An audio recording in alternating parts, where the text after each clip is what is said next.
The core of China's framework of secular as the foundation and faith as the supplement is to take the secular order and people's livelihood well-being as the highest criterion of social operation. ND religious belief must be subordinated to this criterion. Unlike Islam's integration of religion and law, Chinese culture has always taken Confucian secular ethics as the core of social order, and religious law has never become the fundamental criterion of social operation. As Joseph Needham pointed out, Chinese society is a secular society with a strong ethical core, in which religious belief is always a personal spiritual supplement rather than a social operating principle. This institutional setting makes it possible for different religions to coexist peacefully.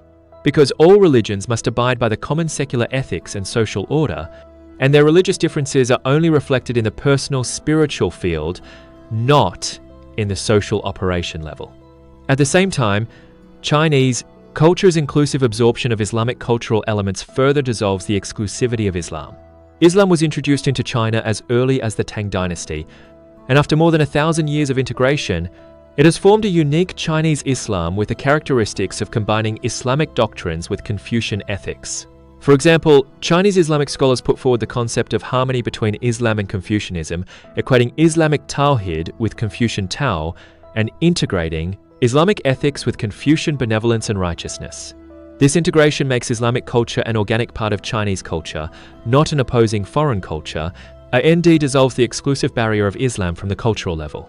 As Toynbee noted, China's ability to integrate Islamic culture into its own framework without conflict is a unique achievement in the history of world civilization, which verifies the effectiveness of China's three-level non-exclusive framework in deconstructing the inherent predicaments of Islamic civilization.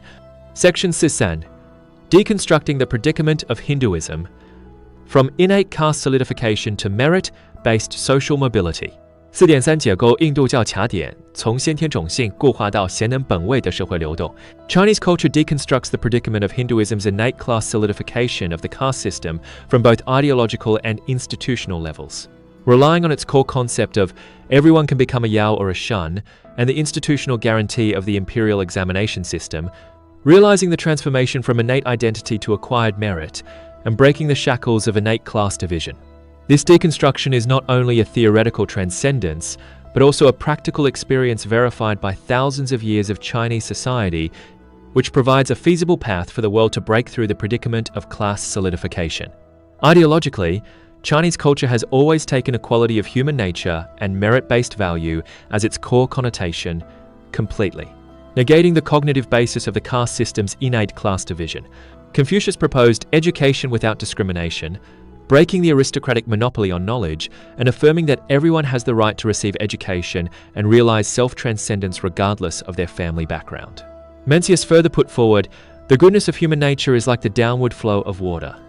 Mencius Gowsy I, affirming that everyone has the innate nature of goodness and can become a sage through acquired self-cultivation, which is the ideological source of everyone can become a Yao or a Shun. Mahayaana, Buddhism's equality of all sentient beings further strengthen this concept, FFIRMING, that all beings are equal in nature and there is no innate hierarchy of superiority or inferiority. This ideological connotation is completely opposite to Hinduism's caste fatalism because it regards a person's value as the result of acquired efforts rather than innate identity, which provides a strong ideological support for breaking class solidification. Institutionally, the imperial examination system constructed by Chinese culture is the most important institutional guarantee for breaking class solidification. As Elvin Mark pointed out, the imperial examination system is the first institutionalized social mobility system in the world that takes merit as the only criterion. IT takes the examination results as the only standard for selecting officials, breaking the monopoly of aristocrats and powerful families on political power, and enabling the bottom people to enter the upper class through reading and examinations.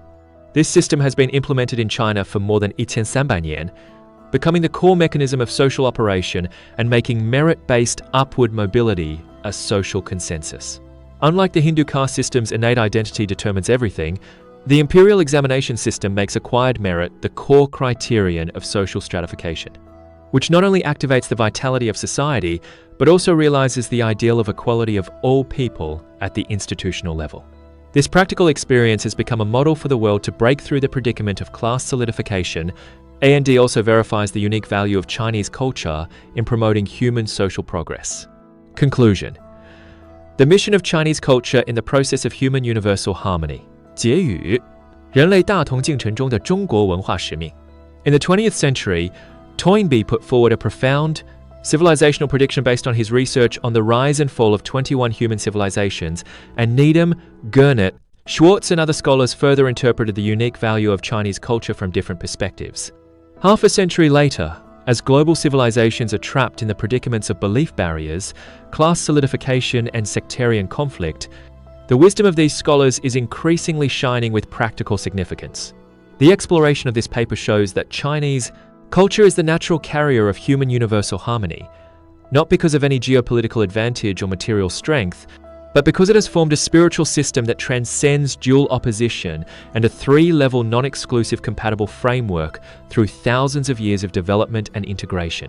This system can deconstruct the inherent exclusive predicaments of the world's major civilizations and provide a feasible Eastern solution for the symbiosis and win-win of global civilizations. The core of human universal harmony is not the hegemonic expansion of a single civilization, nor the homogeneous unification of all civilizations, but the symbiosis and win-win of diverse civilizations within a non-exclusive framework, and the unity and the cognition of harmony without uniformity. Chinese culture, with its spiritual isomorphism with Mahayana Buddhism, has formed a holistic cognitive way of the unity of heaven and man and the symbiosis of all things, dissolving the path for global civilizational integration.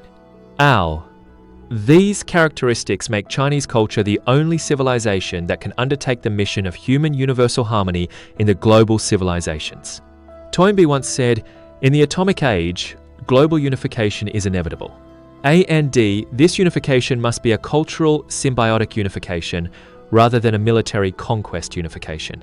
The symbiotic core and compatible wisdom precipitated by Chinese culture for thousands of years are not only the spiritual wealth of the Chinese nation, but also the common wisdom of human civilization. In the process of human moving towards universal harmony, the mission of Chinese culture is not to replace other civilizations, but to take its own three-level non-exclusive framework as the core, build an open and inclusive global civilizational dialogue platform. Different civilizations show their characteristics and absorb the essence of each other in this platform, and realize the symbiosis and win-win. Diverse civilizations. It is to take the wisdom of the unity of heaven and man and harmony without uniformity as the core, resolve the civilizational conflicts and exclusive barriers in the world, and guide human civilization to move towards a more inclusive, equal, and harmonious future.